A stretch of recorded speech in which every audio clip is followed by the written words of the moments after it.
ఇందుకూరుపేట మండలం కోరుటూరు గ్రామం నందు యానాదుల దిబ్బా శ్మశాన వాటికను అక్రమంగా ఆక్రమిస్తున్నారని రీసర్వేయర్ డిప్యూటీ తహసీల్దార్ శివకుమార్ కి వినతి పత్రాన్ని ఇందుకూరుపేట తహసీల్దార్ కార్యాలయం నందు అందజేశారు. ఈ సందర్భంగా ఆంధ్రప్రదేశ్ యానాదుల సంక్షేమ సంఘం రాష్ట్ర అధ్యక్షులు కుడుముల రామచంద్రయ్య మాట్లాడుతూ మండల సర్వేయర్ సహాయంతో శ్మశాన వాటిక చుట్టూ వెంకటేశ్వర్లు అనే వ్యక్తి సరిహద్దులను అమరుస్తుండగా స్థానికంగా ఉంటున్న గిరిజన ప్రజలు ఇది ఏమిటి శ్మశానం చుట్టూ సరిహద్దులు ఏర్పాటు చేస్తున్నారని అడగ్గా అసభ్య పదజాలంతో అనేక మాటలు దుష్ప్రాషలాడుతూ మాకు న్యాయం జరిగేటట్టు చూడాలని మండల అధికారులకు వినతి పత్రం అందజేశారు.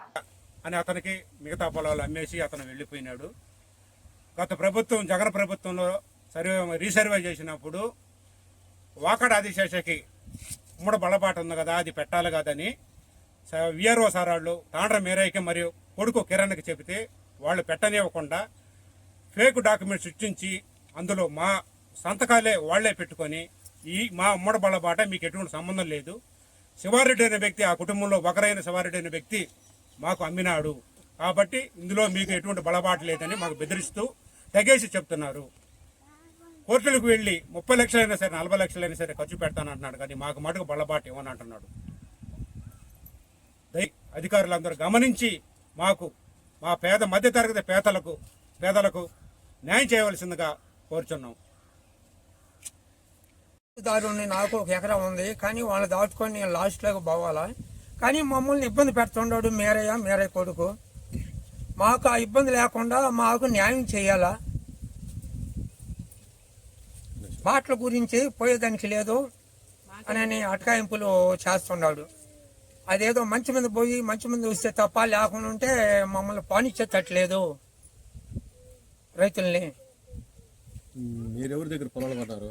ఆల్తూరు శివారెడ్డి వాళ్ళ కాడ, శివారెడ్డి శ్రీనివాసుల రెడ్డి వాళ్ళ కాడ కొన్నాం. ఇప్పుడు కొన్నారు కొన్ని 40 సంవత్సరాలు అయిపోయింది. మీకు అప్పుడు మూడబల్ల బాట ఉందా? ఉంది. మీ కాగితాల్లో రాసిచ్చున్నారా? కాగితాల్లో రాసిచ్చున్నారు కానీ ఇప్పుడు అది పెండింగ్ పెడుతున్నారు. మొదట్లో అందరూ కొన్నాక ఆయన మేర కొనేటప్పుడు లాస్ట్ లో ఆ బాట వారికి ఆయనకి హక్కుదారుడు ఆయనని నిర్ణయిస్తున్నాడు. దిగుదాలు మేము పోవాలి ఆ బాట దాటుకొని, అదేమంటే పోండి రాండి అంటున్నాడు. ఇక్కడ ఉండే బ్రిడ్జి మీకు అందరికి సంబంధించి వేశారా? అందరికి హక్కు 70-80 ఎకరాలకు ఉంది బ్రిడ్జి వారికి హక్కు. ఇప్పుడు బ్రిడ్జి మీద నుంచి మిమ్మల్ని పానీయట్లేదా? పనిచ్చే వాటం కనపడలే మమ్మల్ని. మీరు ఎలా సేద్యాలు చేసుకుంటున్నారా? కానీ ఇప్పుడు వాళ్ళు జరుగుతుంది, ఇక నెట జరుగుతుందో ఇప్పుడు మాకు వాళ్ళు ఆసాములు వాళ్ళు వచ్చి మాకు న్యాయం చెయ్యాలా. న్యాయం చేయకుండా మేము ఎక్కువ రోజులు సేద్యం చేయలేము, బీడు పెట్టుకోవాల్సి వస్తుంది. అధికారులు మీకు న్యాయం మీ పక్కన మీకు మీ కాగితాలను బట్టి పరిశీలించారు కానీ ఇదిగో చేస్తాం అదిగో అని అన్నారు వాళ్ళు. వాళ్ళకి కూడా ఏదో వీళ్ళు వాళ్ళ మాటలు విని ఏదో చేస్తున్నారు. మాకు దాకా లంచాలు పెట్టి మాకు దాకా రానిచ్చే వాటం కనపడలేదు. అది మీరే న్యాయం చేయాలా, మమ్మల్ని మాకు హక్కు కల్పించాలా. నేను పాములపాలెం వాకా టాచాషని నేను కొని 40 సంవత్సరాల పైన అయింది. ఇప్పుడు ఏమంటే మొన్న రీసర్వే చేసి ఇప్పుడు ఆ పుట్టాంచి ఉమ్మడి బలపట్టని మా కాగితంలో కూడా పెట్టుంది. మొన్న రీసర్వే చేసినప్పుడు దాన్ని కూడా ఎక్కేయాలి మేరయ్య అంటే అది ఎంత దూరం నేను ఎక్కిస్తావు నేను ఎక్కినని చెప్పాడు. ఇప్పుడు ఏమంటే మొదట్లో రొంతుంటే ఆ భూమిని ఆయన సొంతంగా రాన్ చేసుకొని మాకు ఇంకా ఇబ్బంది పెడుతున్నాడు. ఒకసారి చూడండి ఏ విధంగా కంచేస్తున్నాడు. మా ఉమ్మడి బాల్ని ఆక్రమించుకొని మా ఫేక్ డాక్యుమెంట్ సృష్టించి అందులో మా సంతకాలు దొంగ సంతకాలు అతనే పెట్టుకొని సర్వేర్ సహాయంతో ఆనాడు ఎక్కించేసుకొని ఈనాడు మాకు ఎక్కించేదానికి లేదు, నాకే హక్కు ఉందని చెప్పి వాళ్ళ కుటుంబంలో ఒక వ్యక్తి శివారెడ్డి అనే వ్యక్తి మాకు అమ్మాడని ఈ విధంగా మాకు చెప్తున్నాం. చూడండి సార్ కంచి ఏ విధంగా వేసేది చూడండి. ఇదేనా న్యాయం, ఇదేనా ధర్మం చెప్పండి.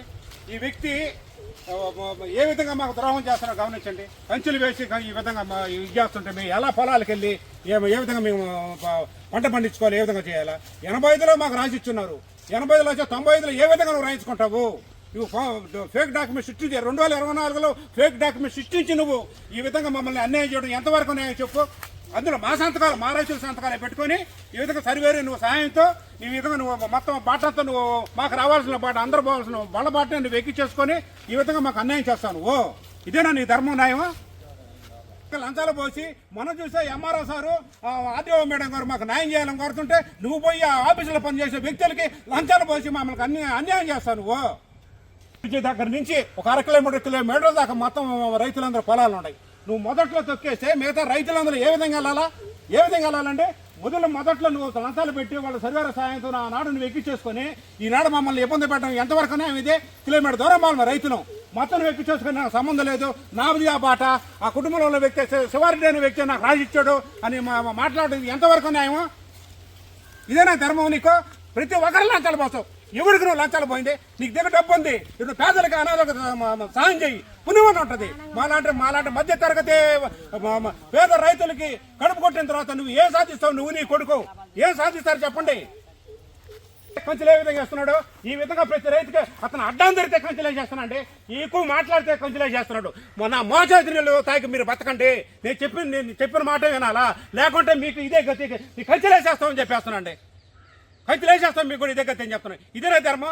దయచేసి అధికారులకు అందరూ దయచేసి చెప్తున్నా సార్, ఇలాంటి వ్యక్తి మా మధ్యతరగతి రైతులపై అరాచకం గమనించి మీరు మాకు న్యాయం చేయవలసిందిగా మేము కోరుతున్నాం. ప్రశాంత్ రెడ్డి మేడం గారికి దయచేసి మేము రైతులు కోరుకుంటున్నాము, మాకు ఈ విధంగా తాండ్ర మేరయ్య కొడుకు కిరణ్ అనే వ్యక్తులు ఈ విధంగా కంచెలేసి మా రైతుల్ని ఇబ్బంది పెడుతున్నారు, మమ్మల్ని పోనీయకుండా అడ్డుకుంటున్నాడు.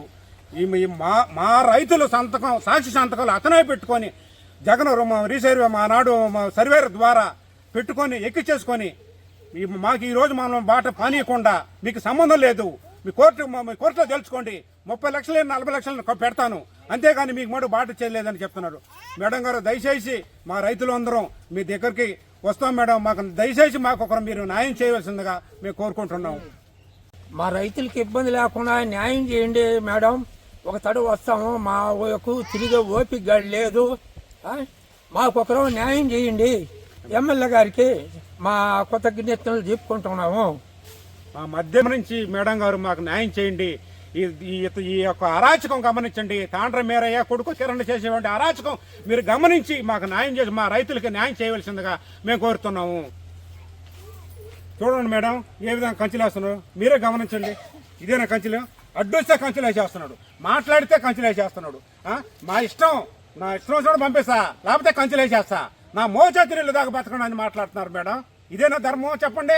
రైతులకి ఎంత అంటే అందులో పీటీడబ్ల్యూ కాలం దగ్గర ఆక్రమించున్నాడు, అది కూడా కొద్దిగా ఉంటే అది మొత్తం ఎక్కించేసుకొని ఆనాడు సర్వే సహాయంతో ఈ మొత్తం మీరే గమనించండి, వచ్చి పీటీడబ్ల్యూ కాలం సర్వే ఎంత ఉందో చూడండి గమనించి.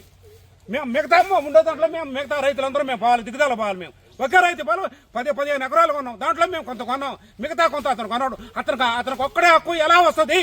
ఏ విధంగా వస్తుంది? ఆ మధ్యలో శివారెడ్డి అనే వ్యక్తి ఏ విధంగా హక్కులు అతనికి రాసిస్తాడు? మేము రైతులం కదా, మేము మీ పొలాలు కొనలేదా? అతను ఒక్కడైనా కొన్నది పొలాలు మాకు.